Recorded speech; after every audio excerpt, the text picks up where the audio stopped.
Well, I just got done listening to the Jim Farley interview with CNBC. Uh, Julia Borstein interviewed him this morning based on that essay that he put out yesterday that I spoke about. Excellent essay, excellent points of view for the most part in that essay. But when you listen to the whole interview, if you choose to do that, it's about a 50-minute interview. I think you're going to be shocked to learn some of the things that Jim Farley still believes. And well, okay, let's just kind of get into it. Everybody thinks of Jim Farley as being a good guy, as being transparent, and we all appreciate his great relationship with Elon Musk, and he's very complimentary to Elon and to Tesla in the course of this interview. But I got new impressions about Jim Farley and about Ford and about their directionality that I think we should be paying attention to in terms of the future of our own investments and in terms of what Tesla is doing or not doing. I don't think, okay, let me just start out by saying it's really, really obvious that Ford is watching Tesla and basically just doing everything they can possibly actually do in order to copy Tesla. But sadly, they're leaving out so many pieces of things that they should be paying attention to. And, they're not doing a lot of things. So we'll talk about that, but they're going to school on Tesla. There's no doubt about that. They do appear to be heading towards gigacastings and unboxed, believe it or not. However, we're talking about 2026 at the earliest. Anyway, Farley starts out this interview talking about very, very strong, very, very cool. I think he needs to bring this home, bring this home, bring this home. Maybe Elon could bring it home too. Maybe we need to be talking about it a lot. I've been talking about, when you hear this, you'll say, Randy, you've been talking about this for a year. He starts out by saying that folks need to stop thinking about EVs as green or as some kind of political issue and concentrate on the experience, the use case, and the cost advantage. My Republican friends, there's no question, you guys know I'm a conservative, but my Republican friends look at EVs and go, oh, they're trying to force those down our throats.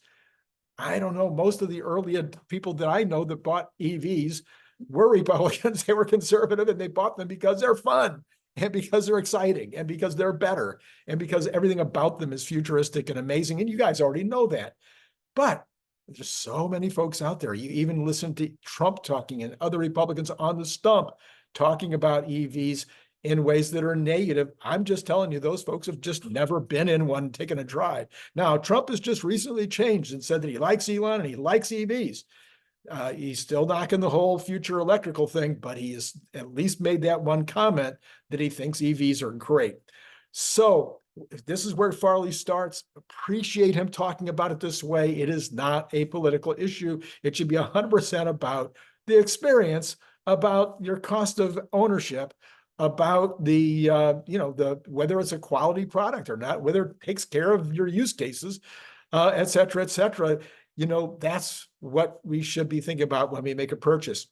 He says that EVs are now price competitive, even before you take into consideration the cost of ownership. So he's agreeing, price competitive now. We all know this, but the consumer doesn't. But maybe when they start hearing it from Farley, when they hear it from Ford, they'll believe it more than when they hear it from Elon or from you and me.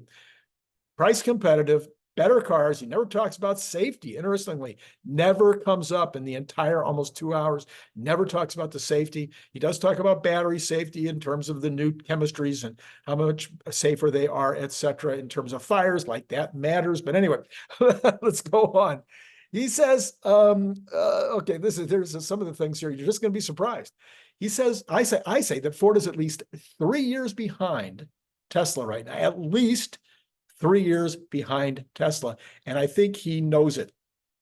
I think he knows there's absolutely no way to catch up, because later on, very near the end of the interview, he really talks about the fact, let me just talk about it now. He talks about the fact that Ford is not going to try to compete with Tesla in the commodity business. And now, of course, Tesla's not even in the commodity business yet. They're selling a crossover SUV and a sedan, a very expensive sedan, theoretically expensive sedan. And then two, actually expensive sedans and then a very expensive truck, although eventually it'll come down to a great price.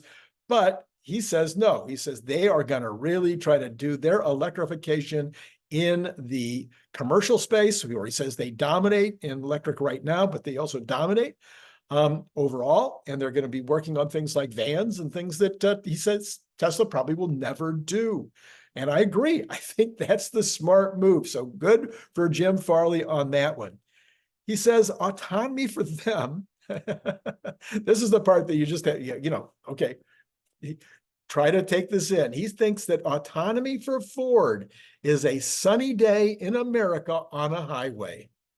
Level 3 autonomy. He says that is more important than a robo-taxi drive.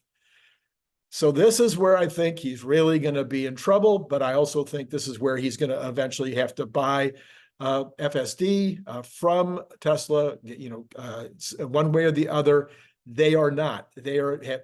Nothing in this conversation indicated they have any intention right now of competing with a full-on autonomous vehicle. Absolutely not. They aren't doing it. And right now they aren't thinking about getting it from Tesla either. So all that goes away. Guarantee you this video board is not in conversations with Tesla right now to buy FSD or to get their FSD from Tesla. It's not part of their future. One of the things that was really noticeable, I'm going to talk about that again in a minute, but I need my notes before I do that. Jim is technologically challenged. Really, it's just amazing. The things that he was talking about, the ways that he was talking about things. If you put him up against Elon Musk in terms of a conversation, it's really obvious that while Jim knows a lot about motors and knows a lot about engines, knows a lot about engineering, et cetera, he is no Elon Musk. He thinks that robo-taxis won't work on snowy days. He says the batteries cost $30,000 and that he has $6,000 worth of silicon in his vehicle.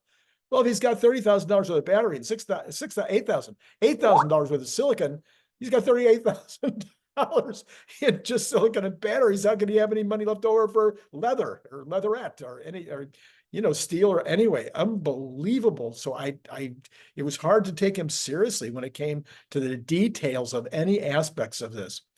And he said they are, 2 years away from highway level 3 autonomy. Nothing for city, no plans for city, not going to do it. Okay, so then he says they are betting the company on their skunk works. Currently, they're losing $5 billion on electric. It's going to take them 2+ years to get to a $30,000 car. Now, later on, he says he's not going to compete in the commodity space, and yet he's planning to have a $30,000 car in 2 years. Well, a $30,000 car might not be competitive in the United States when Elon says we'll have a $25,000 car next year. And I'm thinking that by 2 years from now, that'll be a $22,000 or a $20,000 car. So a $30,000 car 2+ years from now, worthless, useless. I don't know, unless it's a niche vehicle like a van or something that Tesla doesn't make. He says he knows that if they don't figure out electric, they are done as a company. But again, I'm okay. I'm okay with his version. I think he has the right directionality in terms of niche vehicles. I agree with him. I don't think Tesla will ever be making a bunch of niche vehicles. He does thank Elon over and over and over again. He thanks Elon for getting people started in the entire electrification project. He thanks Elon for joining the supercharger net, for letting them join the supercharger network. He says Tesla didn't have to do that. He just, he compliments Elon backwards, forwards, and inside out. So that relationship is still strong. What's shocking is that he doesn't understand the robotaxi thing. He thinks robotaxis will create congestion. I don't know where he thinks that's true. He's worried that, some of the robotaxis now have warehouses full of people running the vehicles from these warehouses. That's certainly not Tesla's approach. And Tesla, he's got to know, is only months away from having a fully autonomous vehicle.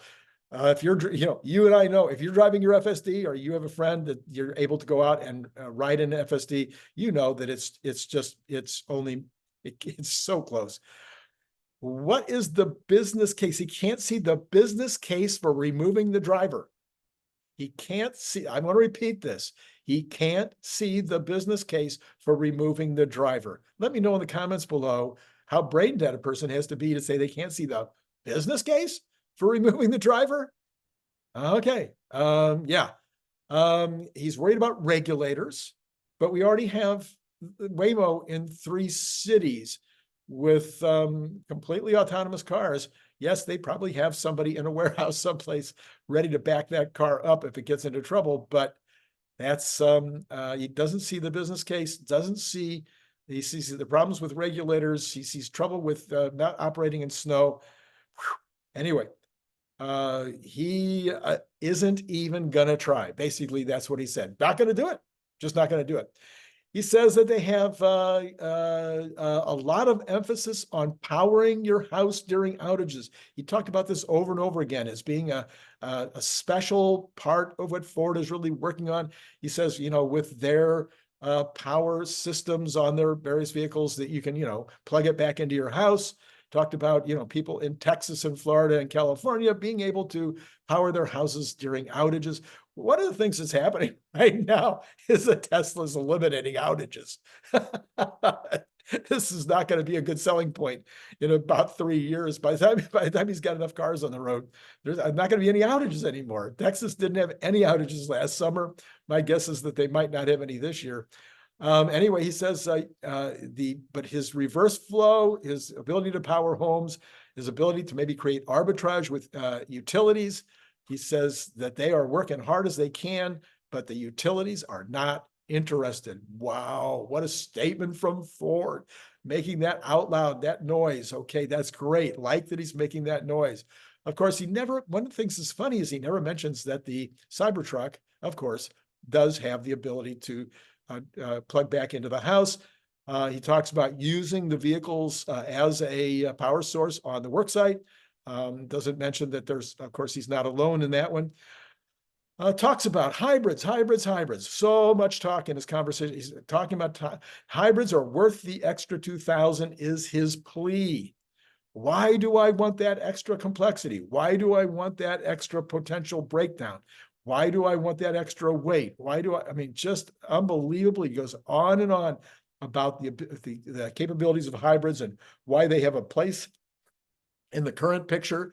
Okay, I'll give them 3 years, 4 years.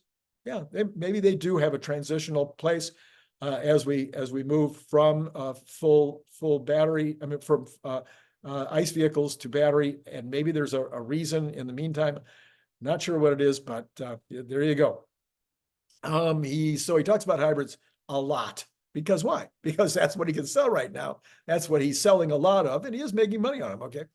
So he says that weight is the huge issue with electric vehicles. He says weight is the enemy, and at the Skunk Works, they spend, you know, hours and hours and millions of hours of engineering time trying to get, you know, an ounce out here and a pound out there. However, he never says what's true, which is now Tesla vehicles are about the same weight as their comparative ICE vehicles, regardless of the batteries. He does make a great point when he's talking about how it shouldn't be a political issue. He talks about, and you know, people are also concerned about range. And he says, look, range is no longer an issue. People never go on trips longer than 400 miles, like 4 times a year or something like that. They go on a trip that would require charging up on the road. He should say, and now that there's no longer a problem with power on the road because you have the max chargers. But he does say, you know, 300 miles is plenty. That this should be kind of the natural, normal amount of miles that a vehicle should have available because you're going to charge at home. Now, he doesn't get into anything about apartment charging. I think that's the next big issue that needs to be addressed, especially for places outside the United States. But even here, we need to have much better, much faster ways to charge locally, not just at supercharger stations. He believes that ownership is going away, but then he says he's not going all in, not going to be in the robotaxi business. So he thinks that fleets are going to be a big deal. He thinks that something, I don't know. It was very confusing. This theory that ownership is going away. He made some examples like in Europe where fleets are already the biggest buyers. We know that. He talked about South America where groups of families will buy one car and share it. But that really doesn't address the issue, doesn't really address the issue of having a robotaxi that can be on the road 5 times as much as an ICE car can be truly utilized by multiple families. I mean, anyway, he talked a lot about batteries and onshoring, gave Tesla credit again for building the refinery in Texas, talked about the issues around allowing China to be so controlling about mining as well as refining. He says, look, we can get the mine minerals pretty much around the world. He says, I'm not so worried about that, but he's worried that 90% of the refining takes place in China. He talked a couple of times about cobalt and about making sure they get the cobalt from the right places. I think Elon has taken out almost all the cobalt. And I think maybe on these new batteries, the sulfur, I think cobalt is going away as an issue. Anyway, I wonder if he's misinformed about that one. This is kind of, again, what I was getting during the entire interview is that he's not as quick. He's not as knowledgeable. He doesn't have the depth of understanding on a lot of these issues, probably spending a lot of his time, with spreadsheets and working out the details, rather than really being, a serious student of all these kinds of things, unlike Elon, who is encyclopedic on every single subject. All right, let me know what you think. If this encourages you to go watch the whole interview, great. I think I covered it pretty darn well. I think you could skip it. But I'd love to hear what your thoughts are with regard to this in the notes below and the comments below. Please join Patreon. That would be wonderful. That'd be such a great help. We did have a new person join up yesterday. I forgot to grab his name. I'll do that later. And then, of course, liking and subscribing is fantastic. We will have 2 more videos later today. Of course, we'll do the news at around 4 o'clock, 5 o'clock this afternoon, maybe later, but around there, we'll do the regular news show. And then in the midday, I think I'm going to do, because Elon has done about 1 million posts on X, and a lot of them are very, very interesting and useful. So I think I'll probably do an X post, an Elon X post video later today. And then on Sunday morning, my plan right now is to do a video about your guys' comments and thoughts, because what this has been, last week was just absolutely incredible in terms of all the things like this Farley interview. I'm going to be very interested in your comments about the Farley interview, because that'd be something else that I might want to talk about tomorrow morning, would be your thoughts about what Jim Farley has just said. We also had an all-in podcast I have not had a chance to listen to yet. That might be tomorrow at noon. We'll see. Or maybe that'll be first thing in the morning. I'm not sure, but I haven't listened to it yet. But generally speaking, and especially after last week, I'm thinking the All-In podcast is going to be one that's going to be filled with stuff that you and I will be caring about. So I will jump on that. That'll be next today, and we'll see what the All-In boys had to say. All right, that's it. It's been great talking to you, and see you a couple more times today.